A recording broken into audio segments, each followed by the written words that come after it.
Itu kalau setiap subuh itu selalu dibangunkan untuk menghindarkan apa ya, gorengan itu ya. Kalau orang Bandung misalnya bala-bala dan seterusnya gitu. Ya bawa sepeda, bawa telopong gitu untuk ngambil untuk barang-barang yang akan dibuat makanan gitu. Assalamualaikum warahmatullahi wabarakatuh. Waalaikumsalam. Salam sejahtera bagi kita semua. Ini podcast C4 bersama saya Muhammad Iqbal. C4 ini merupakan singkatan dari Ciliwung 4 yang merupakan alamat SMK Negeri 2 Kota Bandung yang dulu namanya adalah STM Negeri 1 Kota Bandung. Para alumninya berkomunitas untuk tetap menjaga komunikasi dan silaturahmi. Salah satunya melalui podcast C4 ini. Di episode kali ini kita bersama tamu spesial, Kepala Sekolah SMK Negeri 2 Kota Bandung, Bapak Hasan Iskandar. Selamat datang Bapak. Selamat datang. Apa kabar Pak? Alhamdulillah sehat. Baik. Sebelum kita ngobrol-ngobrol lebih jauh, pasti banyak dari kita yang pengen tahu tentang Bapak. Apalagi Bapak baru 3 bulan menjabat sebagai Kepala Sekolah. Silakan Pak. Apa yang Bapak bisa ceritakan tentang Bapak? Iya. Sebetulnya memang betul bahwa saya baru 3 bulan ya menjabat Kepala Sekolah di SMK Negeri 2 Kota Bandung. Tetapi bagi saya SMK Negeri 2 ini merupakan rumah kedua bekerja saya gitu. Karena dari dulu sejak saya jadi PNS tahun 90 itu yang saya ajar di BLPT, kemudian saya waktu itu bertugas ya adalah siswa-siswa SMK 2 yang praktek di Jalan Pahlawan. Jadi sehingga begitu saya pindah ke SMK 2 ya seolah-olah saya kembali ke rumah. Ya, pulang ke rumah gitu. Dan alhamdulillah teman-teman di sini juga sebagian besar itu sudah pernah berinteraksi dengan saya gitu. Waktu saya bertugas di Jalan Pahlawan, sehingga ya tidak aneh juga ya begitu saya masuk ke SMK 2. Memang awal karir saya sebenarnya di Jalan Pahlawan sebagai guru di BLPT Bandung ya. Kemudian 2012 oleh Pak Gubernur saya ditugaskan menjadi kepala SMK PU Negeri Bandung yang di Jalan Garut ya. Itu selama hampir 8 tahun saya di sana. Ya, mengembangkan sekolah kejuruan waktu itu dengan teman-teman yang alihan dari BLPT Bandung untuk menjadi guru di SMK PU. Dan kemarin bulan Agustus ya tepatnya itu saya ditugaskan ke SMK Negeri 2 Kota Bandung gitu, yang saya sebutkan tadi. Ini saya kembali ke rumah kedua gitu kan. Dan komunitas saya memang sebetulnya ada di sini gitu. Karena mengapa ada di sini? Karena saya kan basicnya jurusan mesin ya. SMK 2 ini kan basisnya dulu juga kan di teknik pemesinan ya. Sehingga begitu saya masuk ke sini ya alhamdulillah sih saya masih bertemu dengan rekan-rekan yang lama, walaupun sebagian memang sudah masuk masa pensiun ya. Begitu saya masuk ke sini, teman saya kemarin bulan Oktober Pak Suwarno sudah mulai pensiun, sudah teman-teman yang lain. Itu barangkali sekilas perjalanan karir saya sampai hari ini, dan alhamdulillah hari ini saya diamanatkan untuk memimpin SMK Negeri 2 Kota Bandung. Nah, Bapak kan pas pindah ke sini di bulan Agustus kemarin itu kondisi sedang begini nih Pak. Iya. Sedang pandemi COVID. Betul. Saat Bapak pertama kali bertugas di sini, betul. Gimana Pak perasaan Bapak gitu? Pulang ke rumah tapi kondisinya sedang bahkan sampai hari ini ya. Terus terang aja ke rekan-rekan guru, karena kan kita tidak bisa interaksi secara langsung ya dengan rekan-rekan guru. Sebagian sih memang sudah kita berinteraksi secara fisik ya, tapi kan sebagian lagi banyak rekan-rekan guru yang tidak bisa hadir di sekolah ya, karena mungkin kondisi pandemi dan seterusnya. Kita hanya bertemu lewat virtual, lewat Zoom meeting kadang-kadang dan seterusnya. Terlebih lagi pada anak-anak. Saya terus terang aja sedih juga sih melihat kondisi ini pandemi yang sekarang ya. Ya harusnya saya bisa bertemu, karena saya sih senangnya kalau ya waktu di SMK yang lama juga saya senang kalau misalnya setelah saya datang ke sekolah, kemudian jam 8 itu saya keliling, hanya menyapa anak-anak gitu yang sedang istirahat pertama ya, melihat kondisi mereka dan seterusnya. Saya sering menyapa sih pada mereka. Nah sekarang itu kan tidak bisa kita lakukan, gitu ya. Nah, itulah menjadi kesedihan saya sebetulnya. Apalagi ya di SMK ini kan tuntutan pembelajarannya bukan hanya mereka ikut Zoom meeting dan seterusnya. Dan itu yang menjadi kesedihan saya. Dan permasalahan yang umum barangkali di SMK tentang pembelajaran kejuruan. Iya. Itu kan tidak bisa digantikan dengan virtual, ya? Virtual gitu kan, itu yang juga menjadi permasalahan. Harus praktek langsung. Harus praktek langsung. Memang beberapa siswa sih pernah ketemu, misalnya ada beberapa anak kita yang sedang mengikuti lomba gitu kan.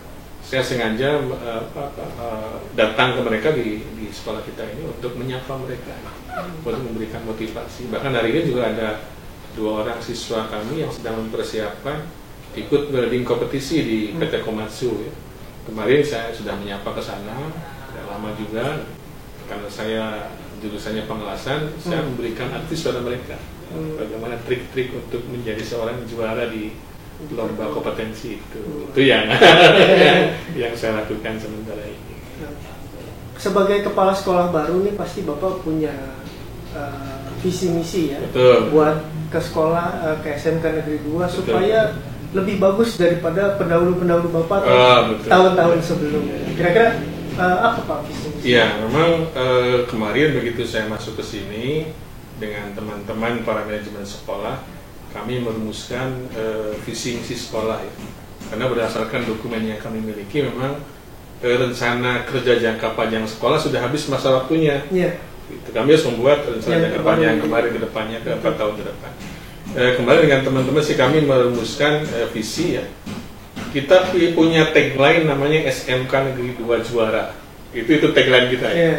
Dan itu kita angkat menjadi visi sekolah kita, jadi menjadi SMK juara pembentuk sumber daya manusia yang bermutu, kemudian menuju pusat keunggulan atau center of excellence. Itu visi sekolah kita, karena dengan teman-teman kami sudah berkomitmen kita ingin mengangkat kembali ya citra SMK 2 ke depannya, karena saya beberapa waktu lama dulu ya. Jadi kalau orang Kota Bandung bicara tentang SMK 1 atau SM 1 ya dulu dengan SMK 2, itu kan pasti agak apa ya, ekspektasinya cukup tinggi gitu ya. Sementara tidak ada kemerosotan sih sebetulnya, hanya kita ingin lebih meningkatkan ke depannya di mata masyarakat bahwa SMK 2 masih menjadi favorit masyarakat Kota Bandung, gitu, menitipkan putra-putrinya di sekolah kita. Itu kira-kira visi gitu ya. Sekolahnya gitu ya. Gitu. Nah,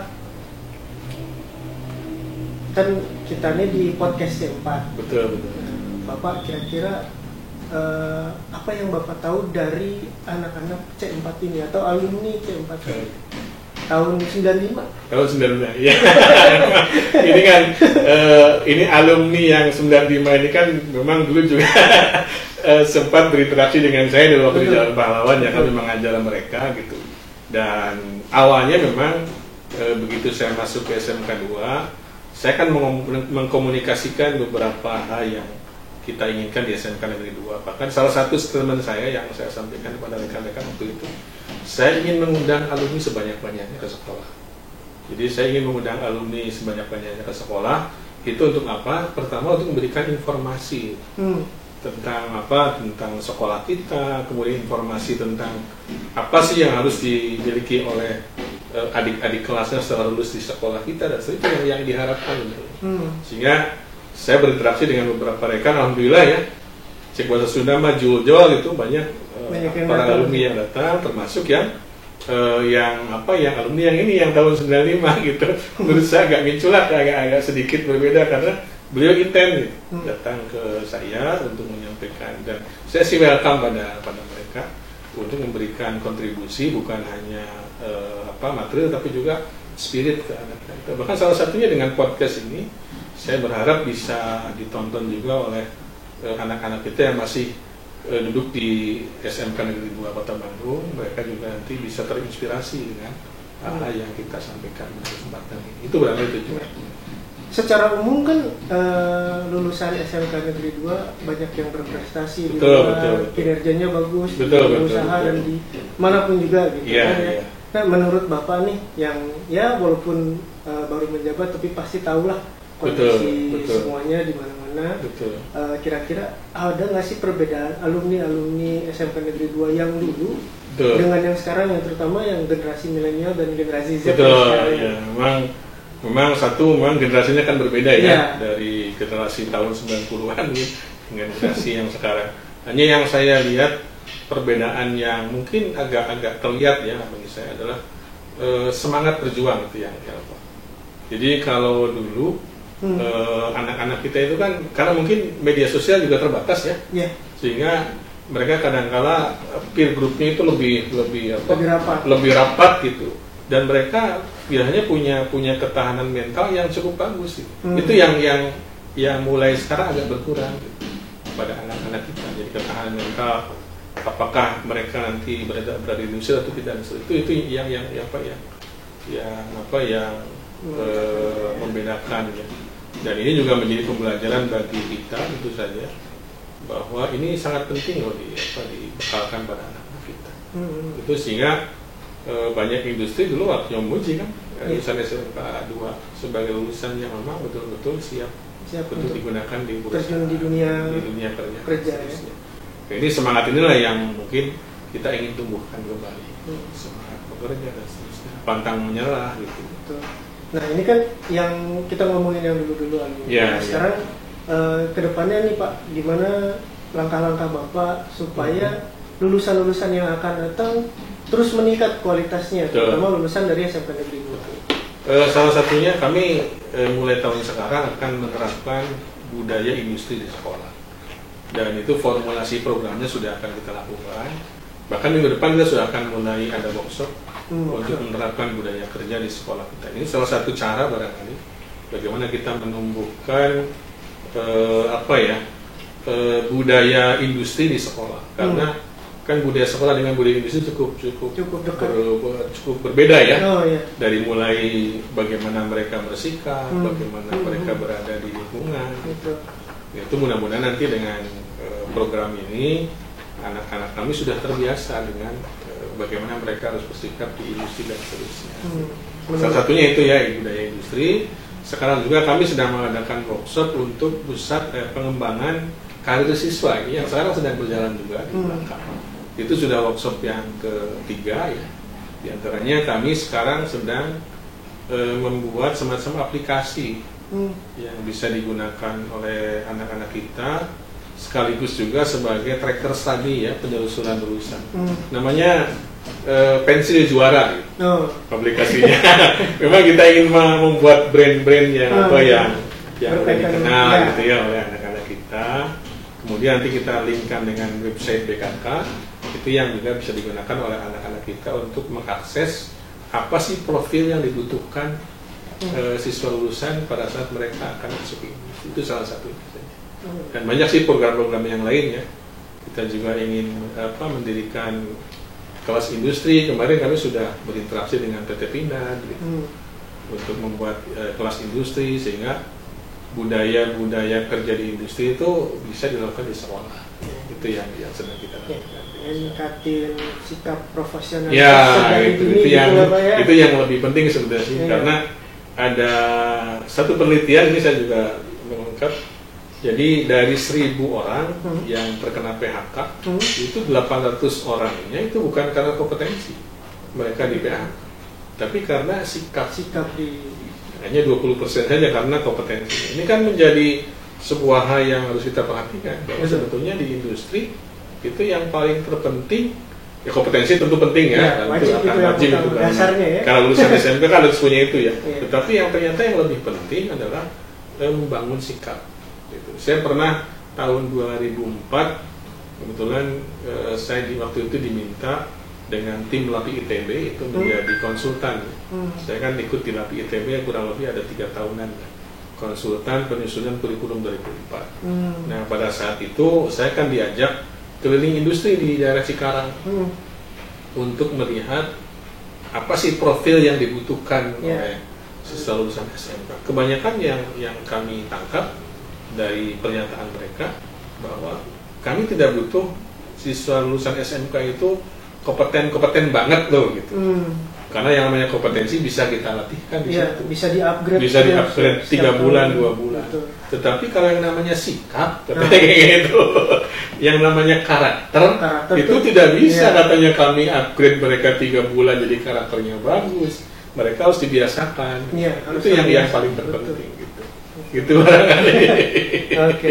Jadi tadi sudah tentang peningkatan kualitas. Sekarang kira-kira peran alumnus nih Pak. Ya. Bapak terhadap alumnus nih, harapan Bapak peran mereka untuk membantu SMK Negeri 2 terutama untuk lulusannya Betul. seperti apa? Iya.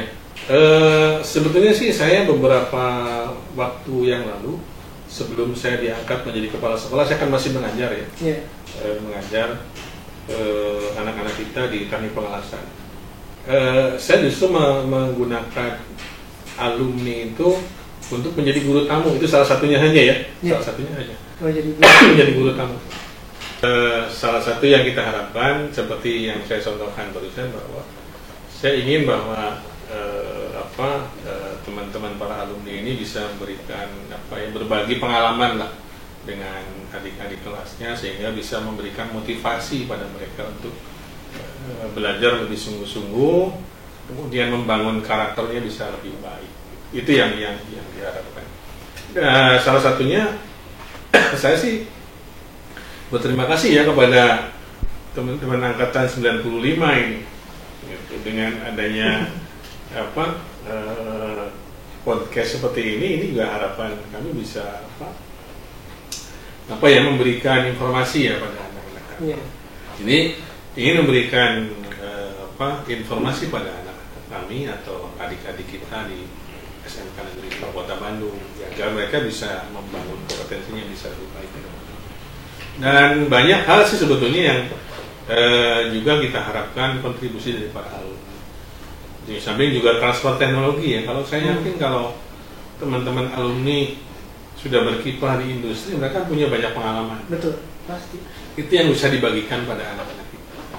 Beberapa program sudah kita lakukan ya, kemarin dengan Bisa AI ya. Kita kan punya alumni juga, punya sebagai founder Bisa AI. Setiap bulan kami melakukan webinar ke siswa, dan itu umum ya, terbuka.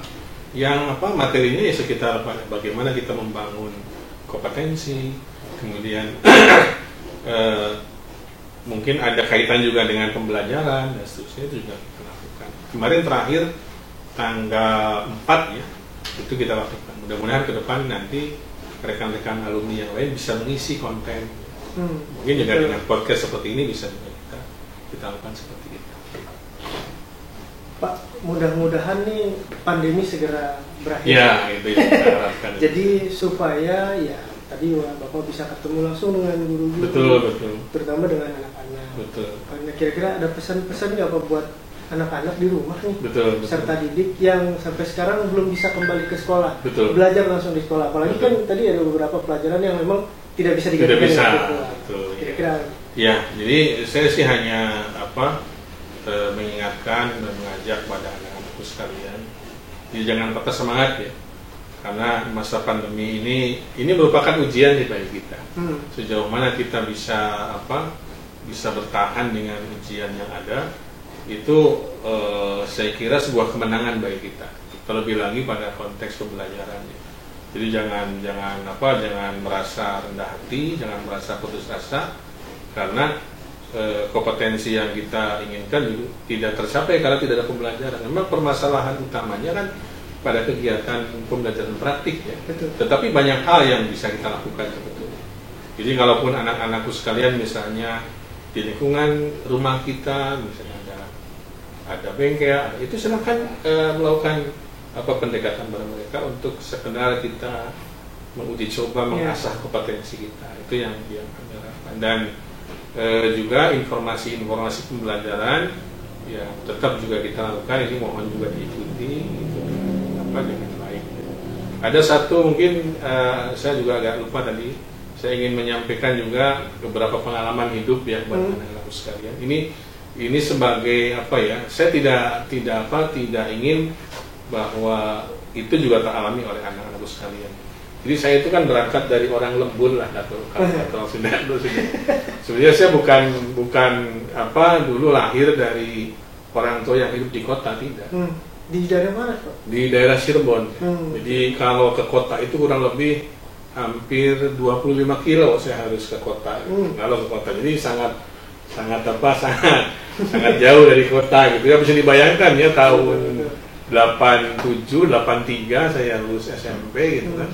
Kemudian bisa dibayangkan kondisi desa dulu gitu ya, mungkin tidak sama dengan yang sekarang. Jadi jauh dengan kondisi yang sekarang. Ya, kendaraan juga jarang gitu kan, tidak seperti sekarang gitu. Saya juga tidak berangkat dari orang tua yang cukup berada gitu. Karena bapak saya kan hanya seorang pegawai swasta biasa. Yang waktu itu saya lihat gaji bapak saya di struknya itu hanya 80.000. itu 80.000 ya. Sehingga ibu saya ya untuk menopang kehidupan keluarga dia berjualan gitu. Dan mengajak anak-anaknya untuk ikut terlibat langsung dalam proses jualan itu. Itu pembelajaran yang mungkin sampai hari ini terasa bagi saya gitu. Itu kalau setiap subuh itu selalu dibangunkan untuk menghindarkan gorengan itu ya. Kalau orang Bandung misalnya bala-bala dan seterusnya gitu, dimasukkan ke warung, kemudian pada saat siang itu harus nagih ke warung-warung. Begitu sore gitu, begitu sore tugas saya bawa sepeda, bawa telepon gitu untuk ngambil untuk barang-barang yang akan dibuat makanan gitu. Itu tugas saya. Sampai saya menjelang SMP selesai, saya harus ke kota karena kan di desa saya ada daerah SMP. Saya masuk STM itu waktu itu. Kota Cirebon tuh ya. Di kota Cirebon gitu kan. Karena ketidakmampuan orang tua saya dititipkan di paman gitu. Di Cirebon dititipkan di paman yang namanya numpang kan pasti harus ya. Itulah pembelajaran ya. Saya kira mungkin kondisinya itu yang juga harus bisa kita lakukan pada saat pandemi sekarang. Jadi ya ketahanan kita menghadapi ujian itu menjadi sangat penting, dan mohon juga anak-anak sekalian ya, kita harus punya mimpi. Itu yang sangat penting. Yang saya rasakan dulu, kita harus punya mimpi. Saya dulu waktu kira-kira grup-grupan ya, anak saya itu kan suka punya grup gitu ya, suka punya grup. Itu kan suka bertanya, nanti kamu kalau gede mau jadi apa? Saya waktu itu spontan, saya ingin jadi guru. Oh, dari SMP? Dari SMP itu, saya ingin jadi guru. Dan itu kan mimpi ya. Itu kan mimpi, walaupun saya tidak tahu apakah nanti saya bisa sekolah lanjut, tidak. Gitu. Karena kondisi ekonomi kan saya sampaikan tadi cukup tidak memungkinkan kalau saya harus ke Bandung kemudian kuliah dan seterusnya, itu kan tidak memungkinkan. Belum kebayang, tapi saya ingin jadi guru gitu. Dan itu mimpi selalu ada. Nah, karena berulang-ulang saya mimpikan, akhirnya alhamdulillah terwujud ya. Walaupun mungkin Allah sudah menakdirkan saya bisa kuliah di diploma ya, dengan istilahnya saya tidak bayar gitu karena ada beasiswa masuk ke diploma gitu kan. Kemudian saya ikut S1 juga beasiswa. Di mana Pak S1? Saya diploma di IKIP Bandung dengan P3GK dulu, program diploma 3. Kemudian S1 juga sama. Saya mendapatkan beasiswa. Hanya begitu S2, saya cari-cari beasiswa tidak ada gitu. Ya terpaksa, bukan terpaksa ya. Bismillah gitu, walaupun saya tidak punya uang banyak, saya kuliah S2 di UPI ya. UPI jurusan teknologi kejuruan. Alhamdulillah 2010 saya selesai dan alhamdulillah sampai hari ini ya. Bagi saya ini merupakan kebanggaan dan doa orang tua saya itu. Kedua orang tua saya sudah tidak ada ya. Jadi dulu itu ya keinginan mungkin semua orang tua sama ya, bahwa anaknya bisa berhasil. Begitu anaknya berhasil, kedua orang tua saya sudah tidak ada. Itu yang tapi itu kan perjuangan ya. Jadi anakku sekalian mungkin yang sekarang menghadapi masalah pandemi, jadi ya kita harus punya ketahanan, apalagi di kegiatan pembelajaran ya daring. Saya kira ini kan pengawasan guru juga mungkin tidak intens, seperti pada saat sekolah. Artinya kan kita harus punya inisiatif sendiri untuk bisa. Saya kira orang yang maju itu orang yang dulunya ditempa dengan berbagai permasalahan. Itu yang menurut saya orang bisa menjadi maju. Tapi kalau orang tidak pernah ditempa permasalahan, akan sulit dia maju. Ya. Itu yang saya rasakan.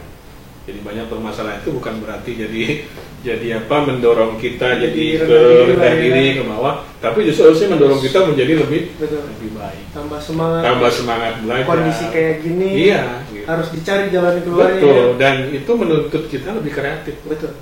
Ya, saya kan juga tidak pernah menyangka gitu kalau misalnya untuk rapat kita harus pakai Zoom meeting, itu kan tidak pernah terbayangkan kan. Betul. Ya, kemudian kita kuliah juga misalnya tidak tatap muka pakai Zoom meeting ya tidak terbayang. Betul. Nah sekarang terjadi gitu. Itu yang saya rasakan. Jadi ini pesan saya pada anak-anakku sekalian yang sekarang masih mungkin duduk di kelas 10, kelas 11, kelas 12, jangan patah semangat. Tetap kita harus punya semangat yang tinggi dan jangan lupa kita harus punya mimpi. Betul, harus punya mimpi. Udah ada contohnya. Gitu. Ucapan pas di SMP terjadian, alhamdulillah gitu. Dan tidak nyangka juga jadi kepala sekolah. Gitu. Karena saya juga tidak pernah punya mimpi jadi kepala sekolah. Mimpinya guru aja gitu. Tapi ini kan mungkin penghargaan dari Allah bahwa dengan pekerjaan kita ya memang kita lakukan mungkin dengan sepenuh hati ya. Betul. Itu menjadi buah yang sangat baik. Luar biasa sama Bapak nih ngobrol. Ini Pak, terakhir nih sebelum terakhir. Tadi kan sudah bicara tentang ayah, orang tua ya. Sekarang saya mau tanya tentang arti keluarga Bapak. Bagi Bapak itu keluarga. Iya. Bagi saya keluarga adalah support. Kemudian tempat ibadah itu menjadi hal yang memang menjadi utama. Mengapa saya sebutkan bahwa keluarga adalah support bagi saya? Karena saya bisa duduk di sini kan karena juga support dari keluarga. Betul. Saya yakin kalau keluarganya atau kita bermasalah dari keluarga, saya mungkin tidak akan bisa duduk di sini. Dan ini ada beberapa hal juga yang perlu saya sampaikan bahwa peranan keluarga itu sangat penting. Jadi kalau ada istilah kalau ada laki-laki yang berhasil itu ada istri yang hebat di rumahnya kan? Ya kan gitu. Kalau ada laki-laki yang berhasil ada istri yang hebat di rumahnya gitu. Jadi sebetulnya kalau saya disebut berhasil, istri saya yang hebat di rumah sebetulnya karena memberikan support. Jadi bukan hanya support dalam artian ucapan, tapi dengan doa mereka, gitu. Doa dan perbuatan. Ya dengan perbuatan mereka gitu. Dan alhamdulillah ya, istri saya kalau setiap saya berangkat itu selalu beliau menemani keluar pagar gitu. Sambil kalau saya sambil dialog dengan istri saya sih beliau sambil mendoakan gitu. Jadi kalau misalnya istri saya tidak ada itu saya kehilangan doa hari itu. Kehilangan doa istri hari itu dan alhamdulillah anak-anak juga ikut mendukung dan seterusnya. Jadi itulah yang saya rasakan bahwa keluarga itu memiliki peran yang sangat penting terhadap karir seorang laki-laki lah gitu. Dan itu menjadi hal yang menurut saya patut syukuri bahwa saya punya keluarga yang mendorong dan mendukung saya untuk berkarir ya, dari mulai jadi guru, dan istri saya tidak pernah mengeluh. Terus terang aja waktu saya jadi guru, saya itu kalau bekerja ingin total gitu, tidak mau setengah-setengah. Jadi kalau misalnya ada pekerjaan yang belum beres, harus saya bereskan dulu gitu. Itu ya. Mungkin di sisi yang lain ada jeleknya juga sih ya. Tapi di sisi yang lain saya juga sudah cerita kepada istri saya, Bu, bahwa ayah akan manggilnya kan ya. Ayah akan menyelesaikan pekerjaan ini dan kemungkinan pulangnya agak larut malam. Atau bilangnya kalau ini, Bu, jika nama ayah mau pulang ya. Gitu. Itu kadang-kadang juga terjadi. Dan tahun 2009, 2011 lah gitu ya. Saya kan sampai setelah dari ITB itu kan 3 tahun, karena mungkin aktivitas saya diminta untuk jadi narasumber nasional, untuk sosialisasi kurikulum, kemudian di tingkat provinsi, di tingkat kota. Bahkan satu hari pernah kejadian pulang ke rumah itu hanya ganti tas. Ganti tas, kemudian saya minta istri saya untuk ngepak lagi tas harus berangkat lagi ke Indramayu. Ya sedih sih sedih kan, tapi kan itu kan tugas yang harus saya selesaikan dan mungkin buahnya ya hari ini gitu. Bisa saya rasakan. Gitu. Itulah keluarga bagi saya, jadi cukup penting bagi saya karena yang mendorong karir saya adalah salah satunya keluarga, juga doa orang tua saya dan seterusnya. Itu yang kita kenal dengan perjuangan tidak pernah mengkhianati hasil. Betul. Saya setuju itu dengan istilah itu. Saya setuju itu dengan istilah itu. Oke Pak, sebelum kita tutup nih, mungkin ada hal-hal yang mau ditambahin atau yang belum sempat saya tanyain tadi. Silakan. Iya. Ada mimpi saya di SMK Negeri 2 ini salah satu saja. Ingin saya sampaikan juga kepada teman-teman SMK 2 bahwa mari kita membangun SMK 2 seperti yang dulu. Saya tidak mengatakan bahwa SMK 2 tidak seperti yang dulu ya. Tetapi waktu zaman dulu kan orang menganggap SMK 2 begitu informasi SMK 2 pasti SMK besar itu. Jadi mari kita membangun SMK 2 bisa menjadi lebih baik lagi gitu kan ke depannya dengan program-program yang sudah kita rancang bersama-sama dengan tim manajemen sekolah. Mudah-mudahan ini menjadi ladang ibadah ya bagi saya, bahwa dimanapun kita adanya itu ladang ibadah, sehingga kan hidup itu harus punya jejak gitu ya. Itu yang saya juga menjadi niatan saya bahwa hidup itu harus punya jejak. Kalau istilah sekarang legacy. Legacy gitu, semuanya legacy gitu. Jadi kalau hidup kita tidak punya legacy, begitu kita sudah tidak ada, sudah tidak ada lagi gitu. Apa yang gitu. Sehingga waktu awal dulu ya, saya membuat modul. Jadi membuat modul saya sampai waktu itu produktif ya, 11 modul yang bisa saya buat dalam waktu 2 tahun. Saya ingin punya legacy. Karena kan modul itu kan digunakan oleh kementerian waktu itu, oleh Kementerian Pendidikan, dan menjadi dokumen pembelajaran waktu itu. Itu kan legacy. Jadi kalau misalnya kita mencari modul tentang misalnya waktu itu memotong dengan alat potong gas, itu saya pernah membuat modul itu di searching, nanti kan muncul penyusunnya ini, itu kan legacy. Itu legacy. Nah ini di SMK 2 juga saya sih berharap nanti saya punya legacy bahwa kita akan mengangkat SMK 2 lebih baik lagi ke depannya, lebih dipercaya oleh masyarakat industri, juga oleh masyarakat umum untuk menitipkan putra-putrinya di SMK Negeri 2 Kota Bandung. Juga ini terakhir saya ucapkan terima kasih kepada rekan-rekan SEMPAT lulusan tahun 95, ini luar biasa ya. Saya diberikan kesempatan untuk memberikan sesuatu hal ya, berbagi lah gitu ya, berbagi pengalaman, berbagi informasi yang mungkin mudah-mudahan bisa bermanfaat ke depannya. Itu saja yang saya sampaikan. Oke, ya itulah tadi obrolan saya bersama Bapak Hasan Iskandar, Kepala Sekolah SMK Negeri 2 Kota Bandung. Selamat bertugas Pak. Semoga SMK Negeri 2 ya seperti Bapak tadi bilang semakin berkembang, semakin baik, dan memberikan legacy atau warisan yang ya selama-lamanya akan dikenal. Amin. Itu baiklah, saya Muhammad Iqbal, sampai ketemu lagi di podcast C4. Bye bye. Assalamualaikum warahmatullahi wabarakatuh.